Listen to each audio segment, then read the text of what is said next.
कहते हैं कि उनके नसीब में हरगिज़ आकाश होता है जिनका मेहनत झकास होता है। नमस्कार, मैं हूं आयुष सिन्हा। आप सब देख रहे हैं आयुष सिन्हा प्रेजेंट्स सोच की एक नई पहल।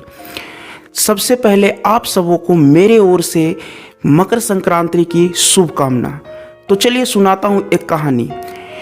एक गांव में दो भाई रहते थे। दोनों भाई किसानी करते थे। दोनों भाई एक साथ खेतों में काम किया करते थे। दोनों बड़े हुए और दोनों का शादी हुआ। शादी के पश्चात दोनों के बीच में बंटवारा हुआ।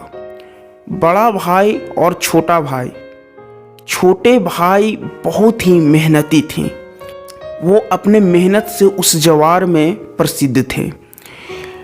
कुछ लोग उनके मेहनत से जलते भी थे। उनका मेहनत इतना था कि बंजर खेत को भी उपजाऊ खेत अपने मेहनत के कर देते थे। दोनों के बीच में जब बंटवारा हुआ तो बड़ा भाई जो था वो चालाक निकला। बड़ा भाई सारे अच्छे अच्छे खेतों को अपने हिस्से में ले लिया और उसे छोटा सा गड्ढा वाला खेत उसके हिस्से में दे दिया। छोटा भाई एक तरफ से अपना संस्कारों से भी बंधा हुआ था। वो बोल भी नहीं रहा था बड़ा भाई को।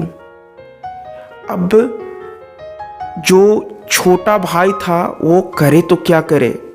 उसको तो दे दिया गया एक छोटा सा खेत, वो भी नदी के किनारे खेत दे दिया गया।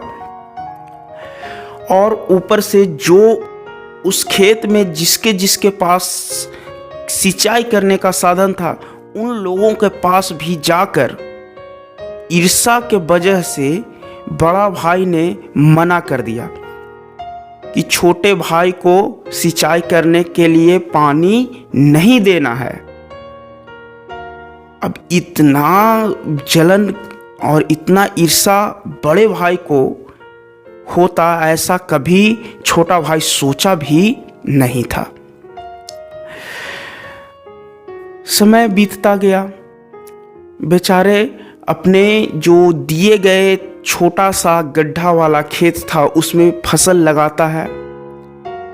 अपने कुदाल से उसे खेत को कोड़ कर और फसल लगाता है।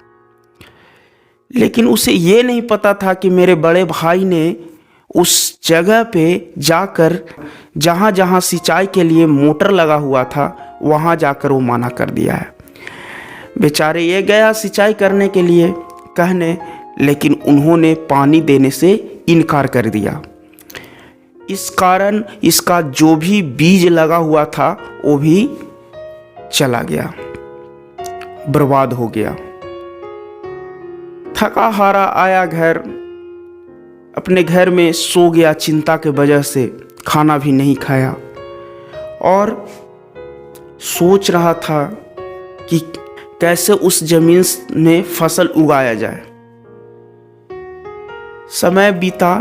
करीब 1 महीना बाद बरसात का मौसम आता है। उस बरसात के मौसम में इतना बारिश होता है कि उस नदी में बाढ़ आ जाता है। हालांकि उस नदी में कभी बाढ़ नहीं आया था, फर्स्ट टाइम बाढ़ आता है और वो बाढ़ का पानी इसके खेत में पूरा भर जाता है।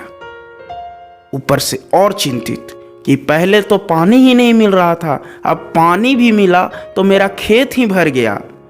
अब इसमें फसल कैसे उगाऊंगा। फिर चिंता।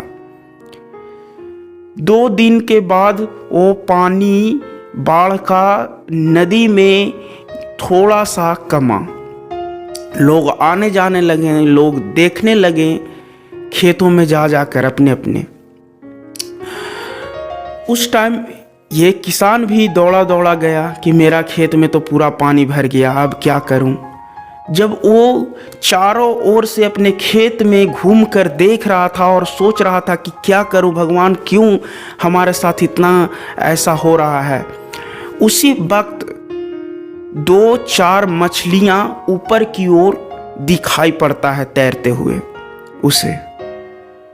और वो समझ जाता है कि जो ये पानी है उसमें मछलियां ही मछलियां भरी हुई है, वो तुरंत उस पानी को निकालना शुरू कर देता है।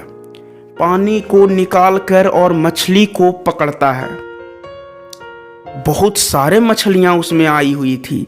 वो मछली को जाकर बाजार में बेच आता है और जो पैसा होता है उससे उस खेत में एक बोरिंग करा, उस खेत को तालाब बना देता है। उसे आइडिया मिल चुका था कि मुझे इस खेत को तालाब बना देना चाहिए और वो खेत को तालाब बना देता है।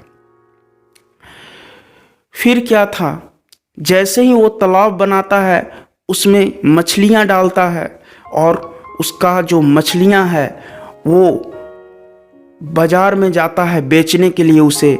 उसके बाद उसे पता चलता है कि किसानी से अच्छा हमें इसमें मुनाफा है।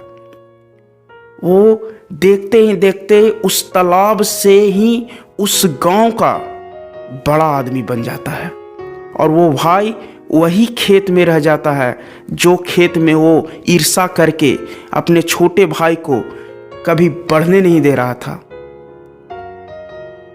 तो दोस्तों, ये छोटी सी कहानी हमें बहुत कुछ अपने जीवन में सिखाती है कि किसी को अपने ईर्ष्या भाव से किसी को नीचा मत करना, क्योंकि जिसका मेहनत अच्छा होता है ना, उसका फल भी हमेशा सच्चा होता है और उसके फल को भले ही आप सब ना दे, लेकिन ऊपर बैठा ईश्वर वो देख रहा है और वो बराबर ही फल देता है। जिस प्रकार इस किसान को किसानी से हटाकर एक बिजनेसमैन बना दिया, उसी प्रकार इस जीवन में सच्चे मेहनत करने वाले इंसान को वो ईश्वर हमेशा फल देता है। तो अंत में बस यही कहूँगा कि ऊपर वाले के आशीर्वाद से और अपने मेहनत के विश्वास से करो कुछ ऐसा कमाल कि दुनिया दे आपकी मिसाल। याद रखें, हर रविवार देखें मेरे पेज और YouTube चैनल पर एक नई कहानी ऐसी जो आपको शिक्षित करे। धन्यवाद।